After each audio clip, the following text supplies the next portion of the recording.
Good morning students. आज हम लोग हिंदी विषय में पाठ 17 तृतीय लिंग का बोध इस पाठ को पढ़ेंगे। यह पाठ जो है लेखक मंडल के द्वारा संकलित है। पिछली क्लास में इस पाठ के अंतर्गत हम प्राचीन काल पढ़े थे, जिसमें तृतीय लिंग के बारे में बताया गया था। इस काल की कथाओं में तृतीय लिंग समुदाय के पात्र काफ़ी आदर्शवादी थे। रामचरितमानस, भागवत, महाभारत व अन्य पुराणों में अनेक बार किन्नरों का उल्लेख मिलता है। मतलब जो तृतीय लिंग कहा जा रहा है उन्हीं को ही किन्नर कहा जाता है।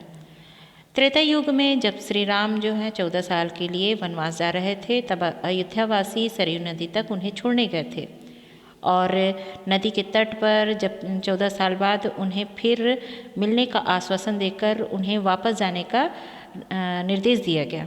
तब किन्नरों को छोड़ करके जितने भी नर नारी थे वे वापस लौट गए थे और किन्नर जो है 14 साल तक वहीं पर सरयू नदी के किनारे राम की प्रतीक्षा कर रहे थे। जब राम जो है वापस आते हैं और उनकी भक्ति को देखते हैं तो उससे प्रसन्न होकर के उनको आशीर्वाद देते हैं कि कलयुग में उनका राज होगा और उनकी दुआएं जो है लोगों को लगेगी। उसी प्रकार से द्वापर युग का जो शिखंडी नामक पात्र था, इस समुदाय के लिए एक कालजयी पात्र सिद्ध हुआ।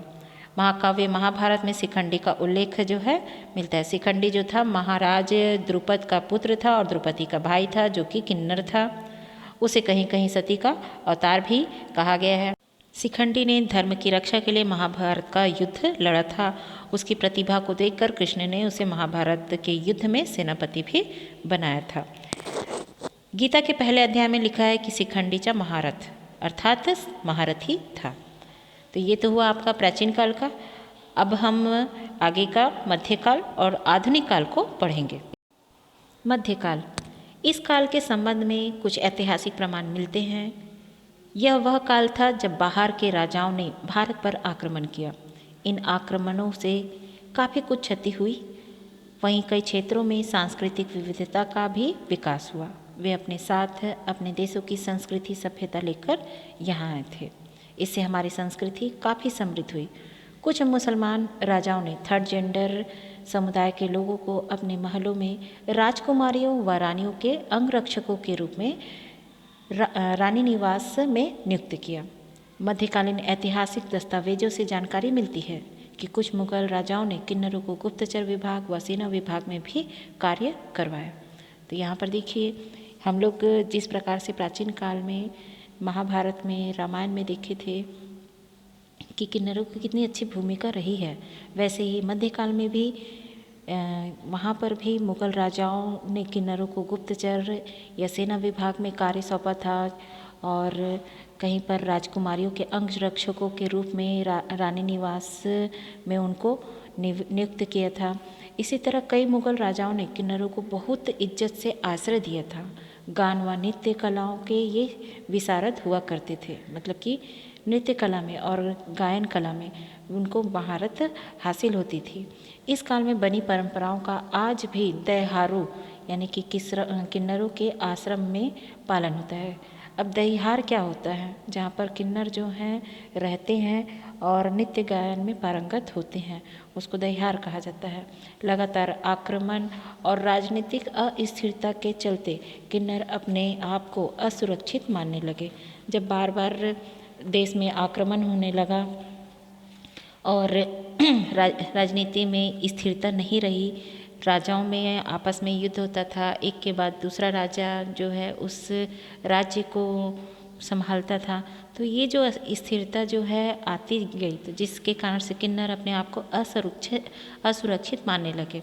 कई आक्रमणकारियों का दृष्टिकोण इनके प्रति अच्छा नहीं था। इन संकटों से छुटकारा पाने के लिए अब किन्नर अलग अलग रहने के बजाय एकत्रित होकर रहने लगे। पहले क्या होता था कि उनको राजाओं के द्वारा आश्रय मिल जाता था और इस कारण से वे एक साथ किसी एक जगह में नहीं रहते थे, जिस प्रकार से अब देखने को मिलता है। तो जब उनको अपने आप को वे असुरक्षित मानने लगे तो फिर वे अपना अलग से समुदाय बनाने लगे और वहीं पर रहने लगे। इसी सुरक्षा और आश्रय की भावना से ही गुरु शिष्य परंपरा का विकास हुआ। दहिहार में रहने वाले मुस्लिम धर्म का पालन करते थे। जो दहिहार यानी कि किन्नर जो है दहिहार में रहते थे और वे मुस्लिम धर्म का पालन करते थे। दहिहार में किन्नर पवित्रता व अनुशासन का जीवन बिताते थे। वहाँ वे किन्नर अपने गुरुओं से नृत्य व गायन में पारंगत होते थे। अपनी अस्मिता की रक्षा के लिए वे ज़्यादातर बाहर नहीं निकलते थे, लेकिन अपने आजीविका के लिए साल में 1-2 बार बधाई मांगने निकला करते थे। आप अपने घरों में या घर के आसपास देखते हो कि कोई बड़ा त्यौहार आता है तब किन्नर देखने को मिलते हैं, या फिर घर में कुछ बड़ा फंक्शन होता है कि शादी ब्याह का आयोजन रहता है, या फिर घर में किसी बच्चे का जन्म हुआ रहता है, तब किन्नर जो है बधाई मांगने के लिए, दुआएं देने के लिए उस घर में आते हैं। आज किन्नर जिस कोतपन भाषा का प्रयोग करते हैं वह फारसी से आई है, चूँकि भाषा व विशिष्ट संस्कृति का विकास संगठन की प्रक्रिया से जुड़ी हुई होती है। अतः इस काल में किन्नरों की विशेष भाषा कोतपन का प्रचलित होना यह बताती है कि वे समूहों में रहना सीख रहे थे। संभवतः बधाई मांगने व एकत्रित रहने की परंपरा इसी काल में पनपी है। कहा जाता है कि मध्यकाल में अजमेर नामक स्थान में एक बड़े मुस्लिम संत रहा करते थे, जो अजमेर के ख्वाजा नाम से प्रसिद्ध भी हुए। उन्होंने एक किन्नर की भक्ति से प्रसन्न होकर उसे पुत्र रत्न का वरदान दिया था। किन्नर को जो है अजमेर के जो एक संत थे, उन्होंने उनको पुत्र रत्न का वरदान दिया था। उस घटना की याद में आज भी बाबा के उर्स के वक्त किन्नर बड़ी संख्या में अजमेर में चादर चढ़ाने पहुँचते हैं। मतलब कि किन्नरों का वह एक तीर्थ स्थल के समान है, इसलिए वे उस बाबा को चादर चढ़ाने के लिए पहुँचते हैं। अब इसके बाद में ये तो मध्यकाल हुआ। अब हम पढ़ेंगे आधुनिक काल। तृतीय लिंग समुदाय ने आधुनिक काल में भी अनेक कीर्तिमान रचे हैं। जिस प्रकार से प्राचीन काल में उनकी कीर्ति रही, मध्यकाल में रही है, वैसे ही आधुनिक काल में भी उन्होंने कीर्तिमान रचे हैं। आधुनिक काल की चुनौतियां अन्य कालों की अपेक्षा काफ़ी अलग रही। अब दुनिया सिमट चुकी है। विज्ञान, औद्योगिकीकरण व राजनीतिक विचारधाराओं ने लोगों के मस्तिष्क के द्वार खोल दिए हैं। अब लोग अपने अंतर संबंधों के विषय में खुलकर बातें करने लगे हैं। समुदाय के कई लेखकों ने अपने यौन संबंधों व प्रेम प्रसंगों के बारे में काफ़ी खुलकर लिखना भी शुरू कर दिया। यौन व्यवहार को समाज में मान्यता दिलाने के लिए राष्ट्रीय व अंतर्राष्ट्रीय स्तर पर अनेक संगठन बनने लगे हैं। इसमें नाज, यूनिसेफ, मित्र, श्रृंगार, हमसफ़र व दक्षिण भारत में थर्ड जेंडर वेलफेयर सोसाइटियों का गठन हुआ।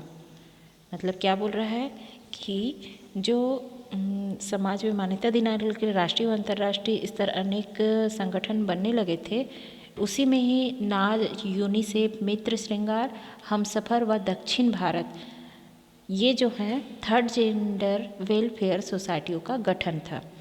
सुप्रीम कोर्ट ने जैसे ही धारा 377 में संशोधन माने कि उसमें परिवर्तन किया, काफ़ी लोग खुलकर सामने आने लगे। राष्ट्रीय एड्स नियंत्रण संगठन ने थर्ड जेंडर समुदाय के लोगों के स्वास्थ्य व अन्य अधिकारों के लिए लक्ष्यगत हस्तक्षेप परियोजनाएं चलाई।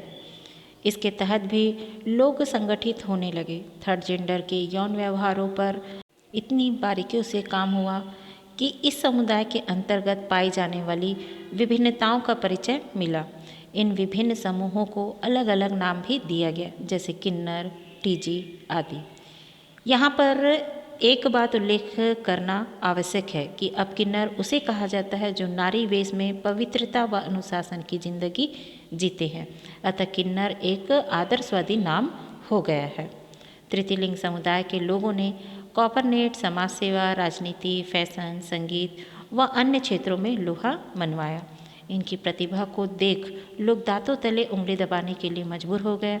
Sylvester merchant, Lakshmi Narayan Tripathi, Manendra Singh Goyal, fashion designer Rohit व विधायक शबनम मौसी आदि प्रमुख हैं। ये सब जो नाम यहाँ पर दिया गया है, ये सारे किन्नरों का नाम हैं जिन्होंने अलग अलग क्षेत्रों में जो है ख्याति प्राप्त की। इस प्रकार हम देख सकते हैं कि इस समुदाय के अंतर्गत कई क्षमताएं और प्रतिभाएं छिपी हुई हैं। समुदाय को मुख्य धारा से जोड़ना बहुत जरूरी है ताकि इनकी प्रतिभा व शक्ति का उपयोग समाज को श्रेष्ठ और सुंदर बनाने में किया जा सके। अतः हमें ऐसी सामाजिक व्यवस्था का निर्माण करना बहुत जरूरी है जहाँ तृतीय लिंग समुदाय का प्रत्येक व्यक्ति अपने संपूर्ण व्यक्तित्व का विकास कर सके। हमारी भारतीय संस्कृति सदैव ही सर्वे भवन्तु सुखिनः, सहना भवतु सहनौ भुनक्तु के आदर्शों पर विकसित हुआ है। विश्व का कल्याण तभी संभव है जब यहाँ रहने वाले हर व्यक्ति को अनुकूल वातावरण मिल सके। केवल तृतीय लिंग समुदाय ही नहीं बल्कि कई ऐसे वर्ग हैं जो विकास क्रम में पीछे हो गए हैं, उन्हें पुनः उसी विकास की गति से जोड़ना बहुत जरूरी है। यहाँ पर जिस प्रकार से तृतीय लिंग समुदाय को आगे लाया गया, वो जिस प्रकार से अपना विकास किए और आगे बढ़े, वैसे ही ऐसे बहुत सारे समुदाय के लोग हैं जिनको आगे लाने के लिए उनको पुनः उसी विकास की गति में जोड़ना अब बहुत ही आवश्यक हो गया है। तो इस प्रकार से आज ये पाठ जो है यहाँ पर समाप्त होता है।